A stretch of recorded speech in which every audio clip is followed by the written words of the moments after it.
we go. Okay, so this is our second back porch reading series, and we'll have the mic up here. So our guest this month is Nate Maxson, and he's got a new book called Maps to the Vanishing. It's got a really cool cover. And I want to mention before I forget, after this reading, you can go into the Playhouse Casita. He has his laptop set up right there with the pre-order link. So if you want to just order one, it'll get shipped out to you in the mail. It's by Finishing Line Press. So it will be coming out. Well, I'll let Nate tell you when it's officially coming out and you'll get it. But Nate is a good friend of ours. I've always admired Nate's poetry and all his books. And we wanted to do something to help with his book launch. And this is a real treat to have him here in our beautiful Placitas backyard space on a nice day. So Nate, I will let you get started. Thanks, Jules. All right. Yeah. Thank you, Jules. So yeah, the book's going to be coming out either in July or August. My publisher said July, but then they also said, don't promise anyone July because it could be August. So one of those things. Anyway, yeah, I'll read some poems here. Now, funny thing about this new book is it's not, I used to do a lot of performance stuff. And this book is not so much performance poetry. I like it a lot, but it's not more page than stage. So I'm going to be kind of alternating between page things and not page things today. I'm going to read a poem here. This is kind of a, this poem is not in the book. This is a poem I always introduce as being a beatific manifestation, in the religious sense. It's kind of a good way to start. This poem, I got in a bit of trouble for this poem because there was a period where I was doing a lot of performances in Denver, and I kept reading this poem and taking off most of my clothes while I was doing it. It's not going to happen. Not going to happen this time. So I'm just going to start with this. I won't give the title away because it's kind of a spoiler. In the dream, I'm somewhere far west. California, lit by endless neon motel and burger joint advertisements and the flicker of high street lamps. Smell of tar and fire. I'm walking by the side of the highway with no shoes on, wrapped in a sheet like a 1970s toga party or a hungover Roman emperor. The desert air is hot, even in the soft blue darkness, steaming and evaporating off the road like water from an ocean, leaving behind bits of salt and foam. Every car that passes me by stains my robes further. It's a shade of former whiteness by now. And then it's full dark and a car pulls up beside me. Not just any car, but the car, the black 1979 Ford Falcon Police Interceptor, and it's being driven by Mel Gibson. The car has its own strange body odor, and there are liquor bottles shattered and emptied in the back seat, along with several overflowing ashtrays. His mullet is silver, like iron, and it moves like something alive and separate from his deep Aussie tan, an old man face full of perfect teeth. His one hand on the steering wheel appears to be caked in dried blood from an unknown wound, the alcoholic stigmata. I know this. Hey, you, he says in that way of his, with a voice that drove the Highlanders, the American Revolution, and poor Danny Glover into their respective death charges. I stop. Hey, Jew boy. I pause and say, excuse me? You don't fool me, Jew boy, says Mel Gibson, then slightly softer and glancing in the mirror as if impatient. You want to ride? He revs the engine, and over the hill behind us, I hear the faint sound of sirens. Well, do you want to ride or not? He says, pushing open the passenger door, the charred bits of what I know was a human skull sliding out onto the highway. I'm hesitating, but it is obvious, and he knows it. To ride or not to ride, he says to me, grinning, and then he says, I was Hamlet once, and I wonder if he means he was in Hamlet once or something else. It's not my Hebraic nature that I know he's claiming to recognize. No, it's that other thing, that goodnight sweet prince ethanol thing. He has eyes more like a silent film star who isn't used to talking. Red thunder flashes in them like an endangered species, calculating its chances. He's looking into my eyes now, like it's like being hypnotized by some leathery Dracula in a wife beater. In the trunk of the car, I know there will be pieces of the one true cross, and there's a flock of crows overhead that keeps in constant communication with him. America is burning before us, and he recognizes what I am. I always wake up then, knowing that I will choose to ride.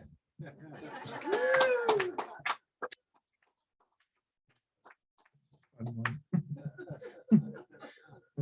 It's a fun. I really love that first Mad Max movie, I guess. Pre insanity now, you know, sort of. Okay, this poem is the first poem that is in my new book, which, like I said, you can pre-order if you want. This is kind of a collage poem. This is called Overture with Atlas and Joy Division. There's a couple things to note. The title of my book is Maps to the Vanishing, and that title comes from the fact that a couple holiday seasons ago, I was given a really old atlas, like an 1820s atlas of the ancient world, and that ended up being like the final puzzle piece for this book. But the reason it's called Overture with Atlas and Joy Division is because it references a song by the British post-punk band Joy Division, which is called Atrocity Exhibition. So this is kind of collage-like. I was gifted an old atlas, 1829, maps of the ancient world, according to the younger old world. Half the pages slipped from the spine, but intact. Blueprints, each ink shade ground from a different live subject. Chromolithography, graphite stone for black, mummy brown, and the blue of insectile wings. This is the way. Latin names for a made-up world. Step inside, just like we make them up, just like they make us up. Dream us. Unaware landscapes of unknown Europes inside the dreamtime reaching. This is the way, step inside. This is the way, step inside. That's a refrain from Joy Division. This is called Desire. This is another fun one. All my poems are based on true stories. I don't know if you know this. This is nonfiction.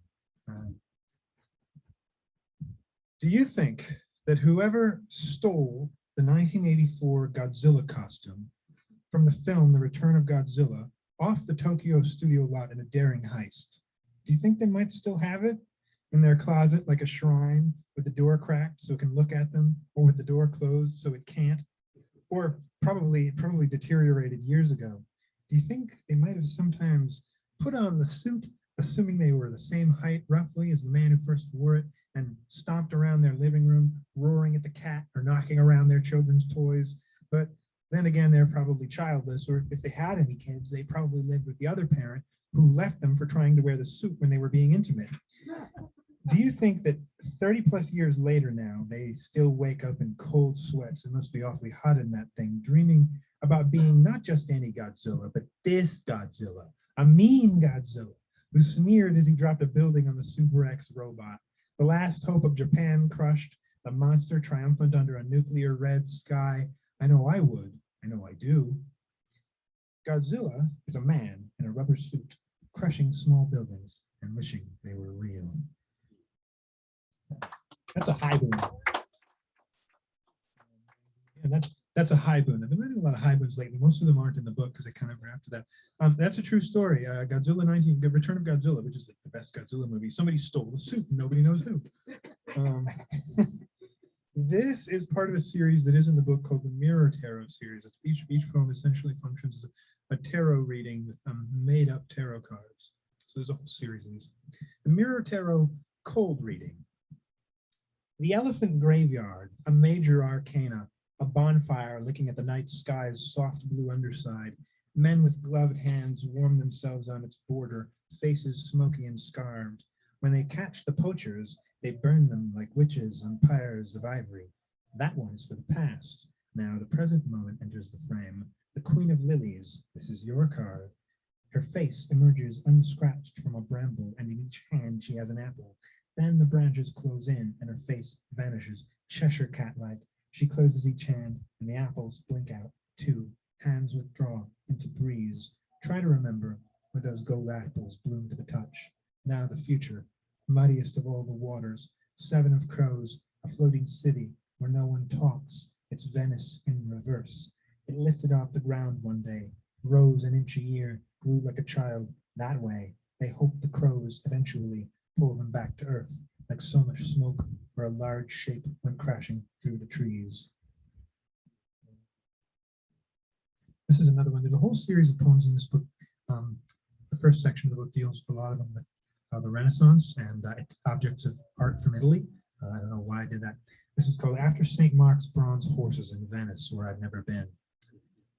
A certain holding close of one's breath, like a buttonless jacket in the cold, is bound to happen when passing below the Bridge of Sighs, one of many, hogs to the long slaughter preserved on an apricot pit-sharp edge. Our bare feet gliding over hunger stones placed to appear when the river gets low, cityscape steaming on the water, where bronze horses displayed in the plaza seem to turn at dusk like a sundial in reverse. Photograph of a fire curling and vanishing into white air. You can picture, though, the sacking of the city, where they placed a crucifix on a hill with a plaque to commemorate the winners.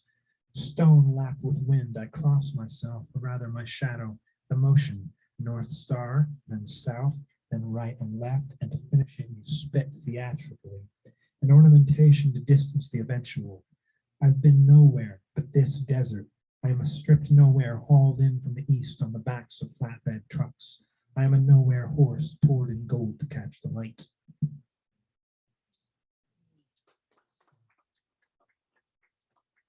This one's called Rococo. And this is, like I said, there's a bunch of pieces of writing here based on kind of ekphrastic, based on works of art. This one, funny thing happened.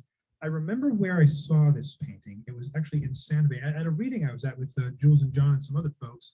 They had an exhibit of Russian religious art, and there was this particular painting. I don't remember what it was called or who wrote it or who painted it, and it ended up turning into this poem. It's probably the Peters Gallery. It may have been, yeah. But yeah, it stuck with me enough to write this. Rococo, a catalog of the votes. The first item we come to, dredged up out of cobwebs and film strips, amber ossification occurring strictly in the light which we don't let touch us, a medieval painting of all 12 apostles, each with an unfinished novel, the length of which is indicated by the bitterness of his smile, all with the same subject matter, girls in books that haven't been written yet, and the unsettlingly far older men who love them.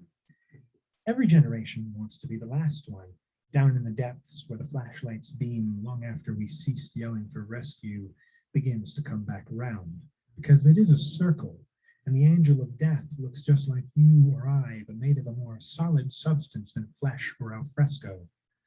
The world cancer, what we're convinced we deserve, what will make us whole. Their hands reach to the sky and gesture at a rainbow.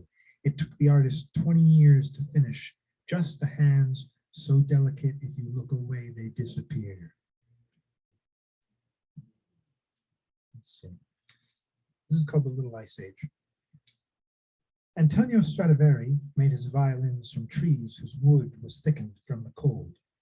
Who went out into the wild for him, cut down the trees with long saws, hauled them off on horse-drawn carts to Milan? We can count the rings on the bodies of the instruments, see the heaviest ones for the coldest years, the most pure tone. A similar vein, this is called The Divine Cartography. After the publication of Dante's Inferno, medieval Italy went through a craze for infernal geography, that is, the mapping out of hell, grand maps in ink on parchment detailing underworlds. To map the world before we know the world, it's the labyrinth growing from a maze into a city, into a hollowed out landscape. We are only the outermost sphere. We dream of warm water, glow-in-the-dark fish, and the oceans we haven't yet named.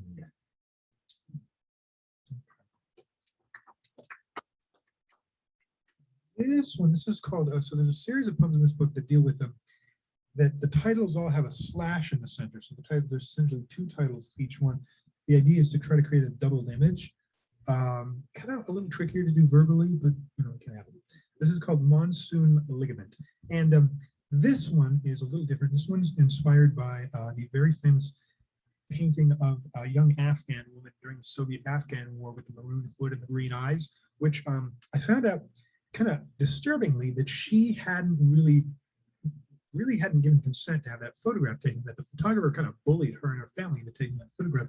And so that kind of stuck with me and ended up turning into this. It's a really famous photo. Yeah. So this is called Monsoon ligament. To correlate objects in time, a pattern out of a few stray sounds like an atonal flautist just outside the limit of adult decibels. Here, a road covered in finches killed by a hailstorm. We can try to build a narrative out of what amount to rushes poking briefly above the water as it swells. An Afghani woman with glass eyes, her head covered in a maroon hood, the way the light shined in them through flashbulbs from an old camera, a famous photograph in National Geographic, easily substituted for empathy. The connective tissue between memory and flood, an approach. I'd like to stitch the echoing sinew. What surfacing objects are apparent? The birds fall out of the sky, but you never get to see them fall. The thick magazine on top of a dumpster, pages curling and ink blots welling up like a slow surgery. Falling exists in hindsight, the repetition of an idea, a ripple, the animal splayed in a white stigmata. Only aftermath. The water breathes one way and then the other. Quieter now than when I wanted to prove my accuracy, my ability to bear witness, by swallowing until some piece of detritus from the monsoon stuck in my throat.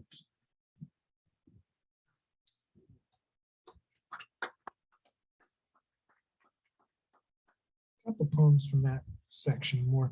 This one's called Astrolabe Autoclave, and this one, see, every one of these has certain ideas in them that are kind of buried in the poem. So if you, they're kind of rabbit holes. Like I was kind of pretentiously trying to mimic Borges for a bunch of these poems.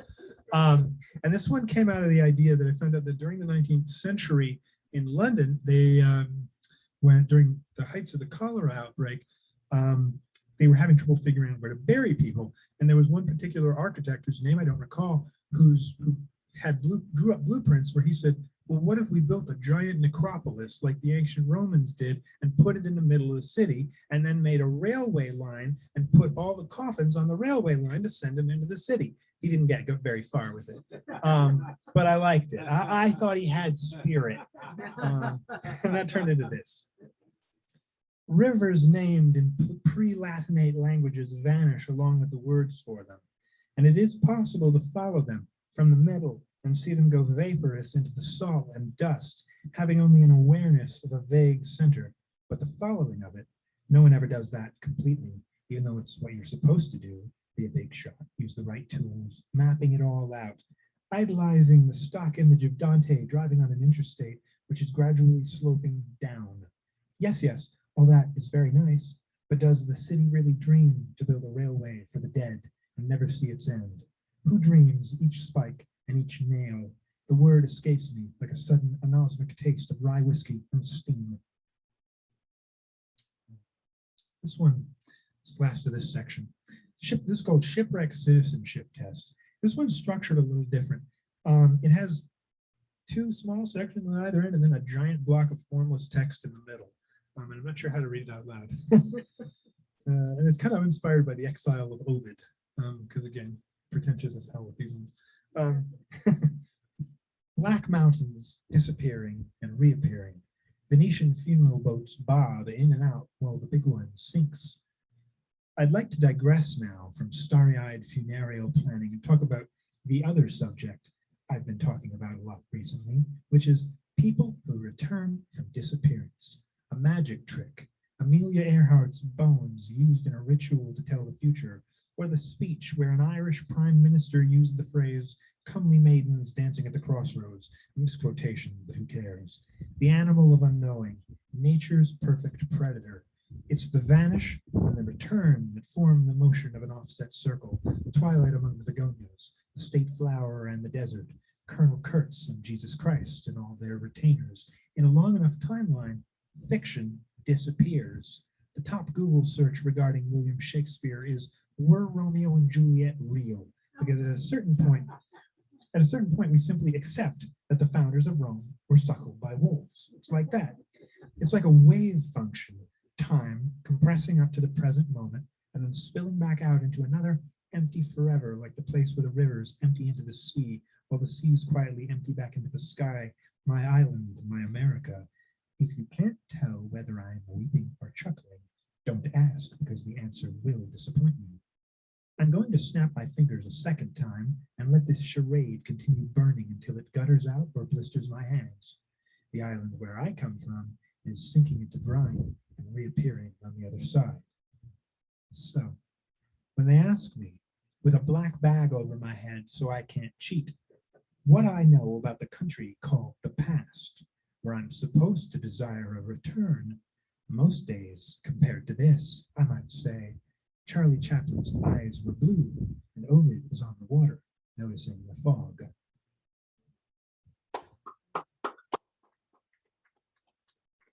That one quotes the end of the second section, and about the island where I come from is a direct reference to a Laurie Anderson song from her album.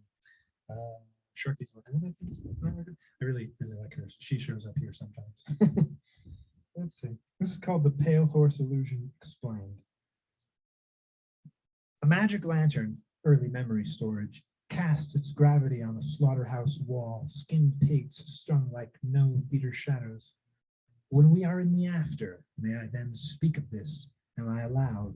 Are the lights just temperate enough, just right? Not the coins in the wishing well, but the wishes, liquid and swift. I dream this, the end of a film, and it dreams me back. My childhood dog sniffing at puddles of antifreeze, glowing like winter. There, again, light projected towards me, an optical illusion in two directions, and all the creatures that populate the distant labyrinth lift their heads from watering holes in the blind. I'm getting too big to fit through the cracks. Not all of me, not anymore. Just the eyes and witness, rather than the entire white. Ambiguous creature whose clockwork knees crack like hailstorms. Is it getting closer or farther away? A ship bobbing in and out of beam on the horizon of the grasslands.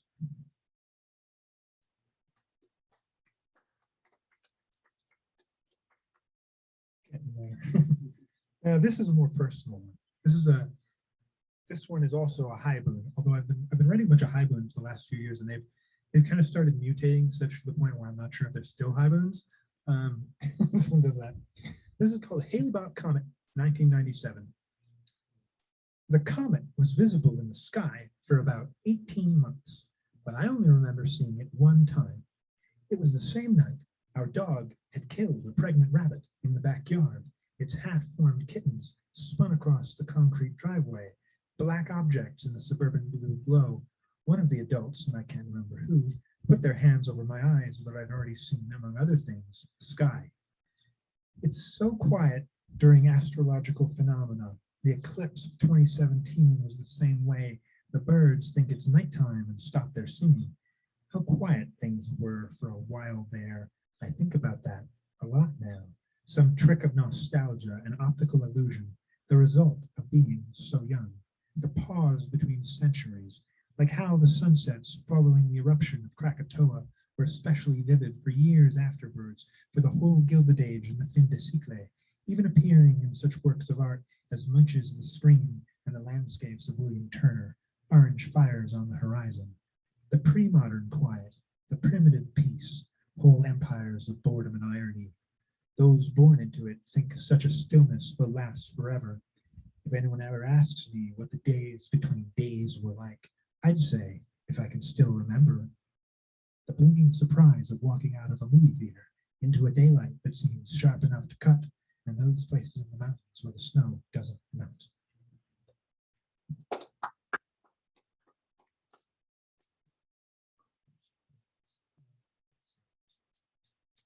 This is another tarot poem. This is the Mirror Tarot Unsafe Wiring. The twins. This is my card. It depicts Hercules in the underworld. Only his mortal shape, though. The divine part, split like an atom. Which part remembers? The one underground stays behind to warn Odysseus on the shoreline of Tartarus, and one above. The earth is a mirror beneath our boots. The snowshoed hare. This is your card. Its mouth is ringed red from an unknown trespass on a slower animal. Nose twitch, licked lips, how they move. Small footprints in the snowdrift, a pastoral vanishing like Hemingway's baby shoes, an urban legend, the only evidence. Last card, Gehenna, the echo and the daylight. The dust, ovens so big and so seldom fired, there are blackbirds nesting in the crooks.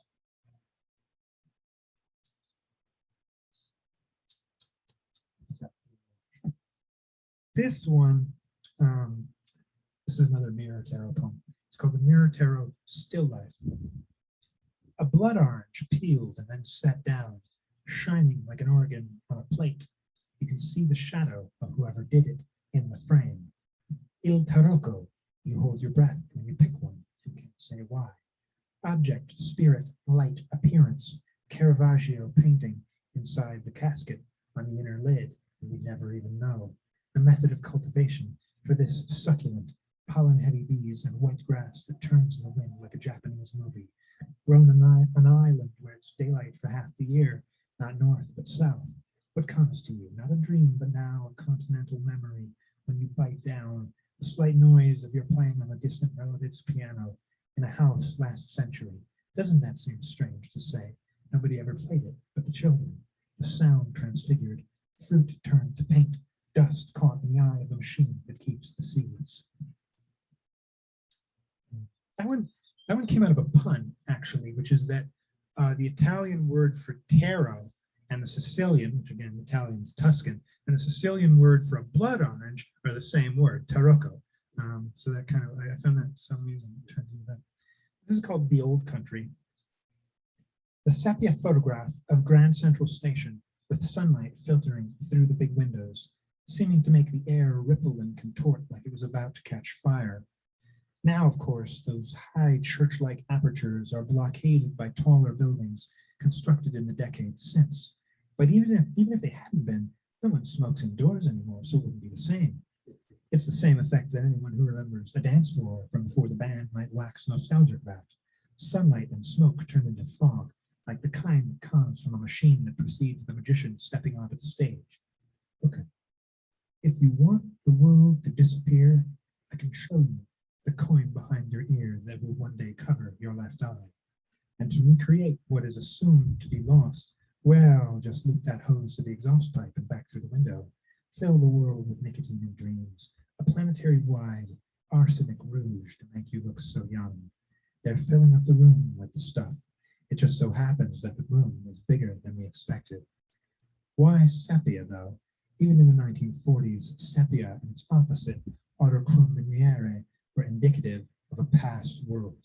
It could be a mistake, the timestamp marked 41, because the then contemporary, like in war photos, was a hard silver and green like money.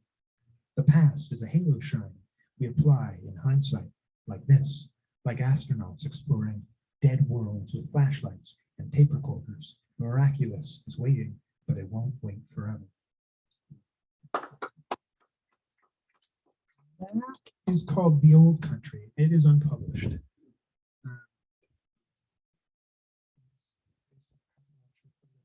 Okay, this is the last one I'll do today.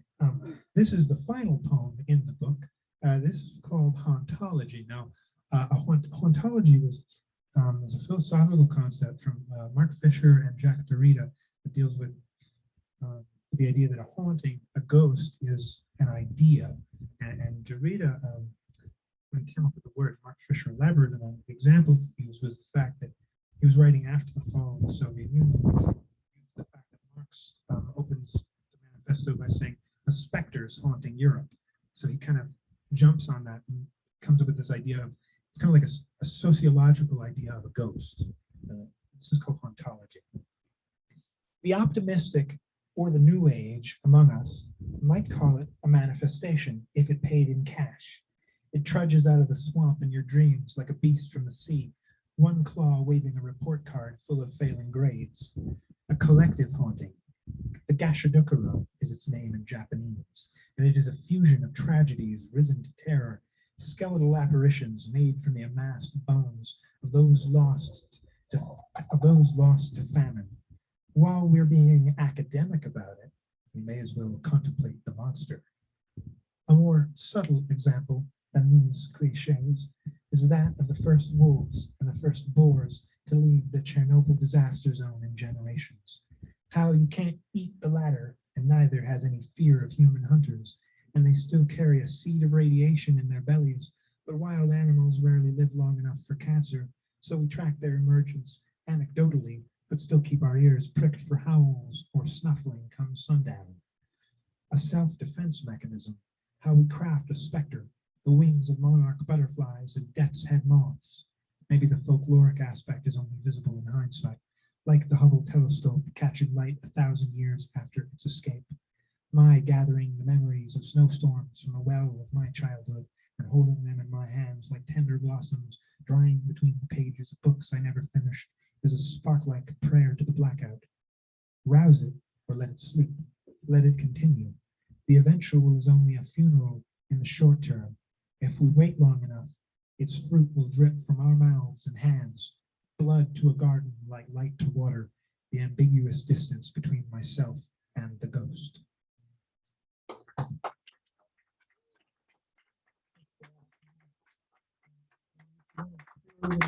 Computers inside, feel free to do what you do. Thank you, Nate. Thanks for listening. All right.